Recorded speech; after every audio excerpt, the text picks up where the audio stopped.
Irmãos, afastar-se de Deus não é fácil como parece. Sim, porque a vereda do abandono de Deus é uma vereda áspera, é uma vereda pedregosa. Pode não parecer, mas é, irmãos. Inicialmente, a gente precisa, para se afastar de Deus, a gente tem que desconsiderar a voz do Espírito Santo, acendendo luzes vermelhas e disparando alarmes à nossa frente todo o tempo.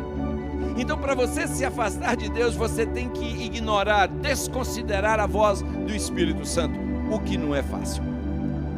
Para se afastar de Deus, a pessoa tem que passar sobre o corpo ferido de Cristo, atravessado ali no caminho como grande obstáculo à perdição. Não é fácil, irmãos. Temos que resistir aos açoites e às advertências de nossas próprias falhas. Ah, meus queridos, o diabo é cruel. O diabo é cruel.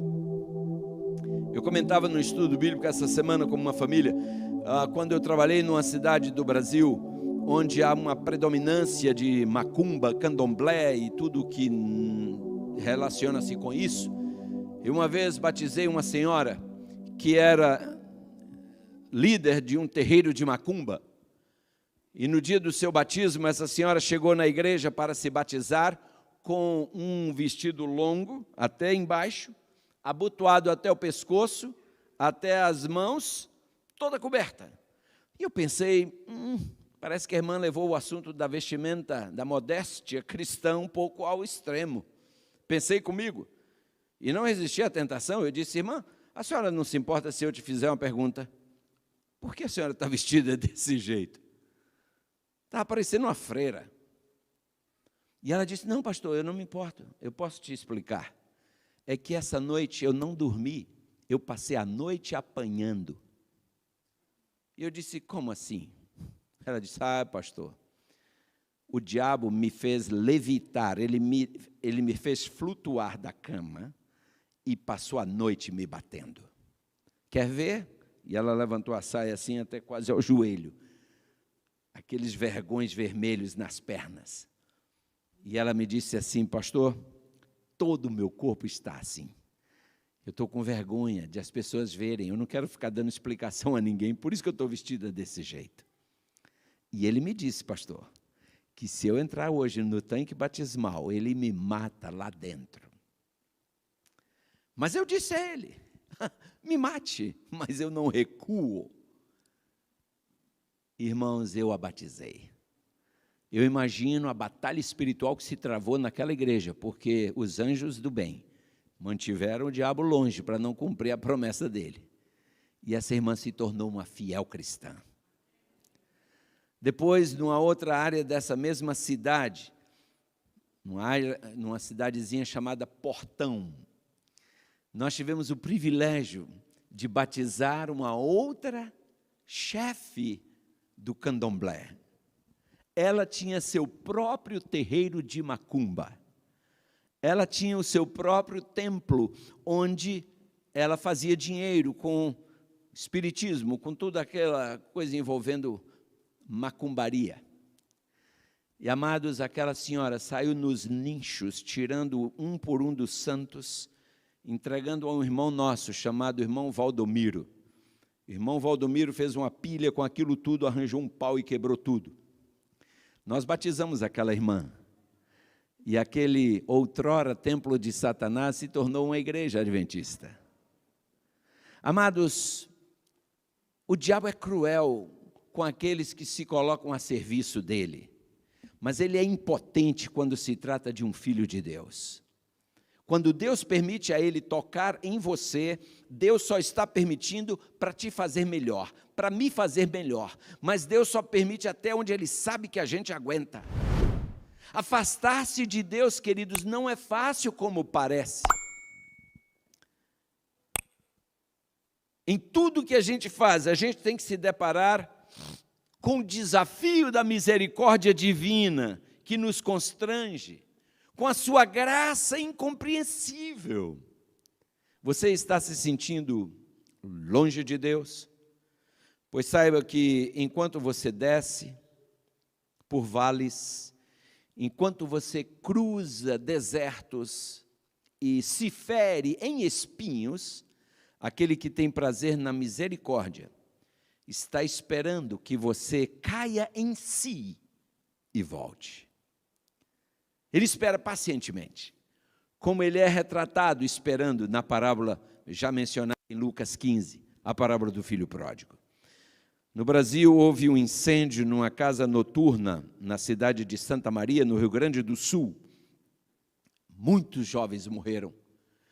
E um bombeiro encontrou um celular no meio das cinzas, e foi possível ainda ver ali naquele celular centenas de ligações registradas, vindas da mesma pessoa. Você, geralmente, quando você coloca nos seus contatos, você põe o nome de quem, né? Está nos seus contatos. E quando a pessoa liga, o seu nome aparece. Aquele moço, dentre os seus contatos, tinha um contato. Só era uma palavrinha de 3 letrinhas, mãe. E quando aquele bombeiro achou aquele celular, tinha centenas de chamadas. Mãe, mãe, mãe, mãe. A mãe ligando, sem conseguir falar com o filho. Sabe, amados, quando alguém se afasta dos caminhos de Deus, na tela da sua consciência fica registrado milhares de chamadas, que se pudessem ser lidas, você leria: pai, pai, pai, pai, o seu pai, o meu pai, nos chamando de volta. Ele não desiste, ele não se cansa. Talvez por isso nós lemos em Eclesiastes capítulo 7, versículos 2 e também no versículo 4. Ali em Eclesiastes 7, versículo 2, Salomão diz: melhor é ir à casa onde há luto do que ir a uma casa onde há o quê? Onde há banquete. Pois naquela, ou seja, na casa onde há luto, ali se vê o fim de todos os homens, e os vivos que o tomem em consideração. E aí diz: o coração dos sábios, diz o versículo 4, está na casa do luto, mas o dos insensatos na casa da alegria. Irmãos, o livro de Eclesiastes é incluído na categoria da literatura bíblica de sabedoria. No hebraico, o título Eclesiastes pode ser traduzido como palavras do pregador.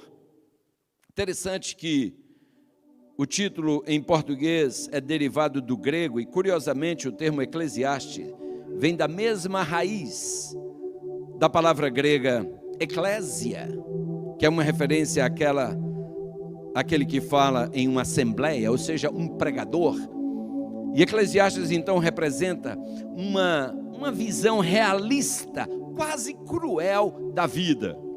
Salomão, quando escreveu Provérbios, Salomão estava em ascendência na sua vida, adquirindo riquezas, sabedoria. Ele tinha sabedoria e sua sabedoria ia descortinando os horizontes perante ele, e ele vai escrevendo o livro de Provérbios. Só que chega um momento na sua vida em que Salomão se desconecta de Deus, vira as costas para Deus, ele arranja muitas mulheres e ele começa a fazer loucuras. E aí depois Salomão escreve Eclesiastes, quando ele está na descendência, não mais na ascendência. E é um livro, como dissemos, que traz uma visão realista e quase cruel da vida.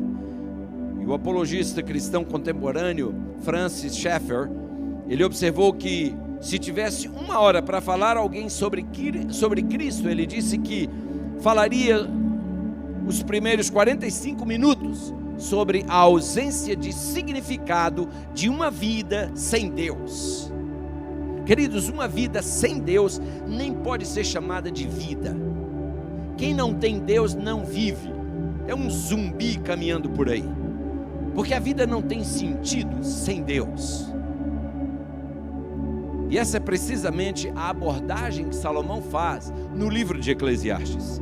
O livro pergunta de várias formas sobre qual é o propósito da existência humana.